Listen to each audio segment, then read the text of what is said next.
how has changing your mind been kind of both unnerving and joyful? You mentioned to me in the conversation we had over Zoom that it was both for you. So if we're thinking about this theme of changing your mind, and if there are people who are kind of on the cusp of changing their mind, what's been kind of most unnerving, but what has also been the biggest joy for you in doing this shift?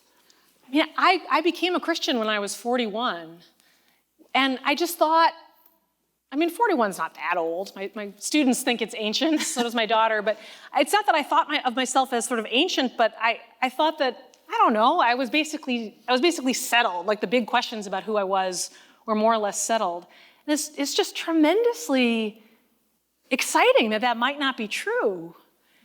And that, as I now see it, that God can sort of drop these beautiful bombs in your life that you don't look for, and it's been incredibly intellectually stimulating. that's the mode I know how to operate in, and I'm slowly sort of developing my other muscles as a Christian. But for now, it's just opened up this whole world of reading and learning that is kind of adjacent to what I was doing and still do as a historian, but it is quite different. And these questions of, what is the warrant for belief? And why do people believe the things they do?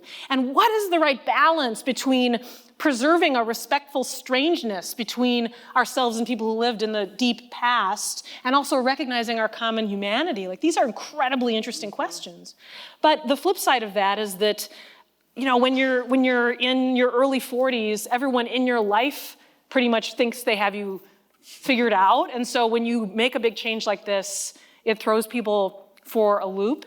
And I think too, in our cultural moment where we're so polarized, we're all guilty, I think, of kind of putting people in oversimplifying boxes. There's a particular cost to sort of the culture war connotations of the context in which I became a Christian. I wouldn't have chosen this particular church. I see now very clearly why God chose it this way. But it does mean that when I'm trying to explain myself to people who are, coming out of a more left-leaning secular context, the headline they see is Southern Baptist Convention, not Jesus.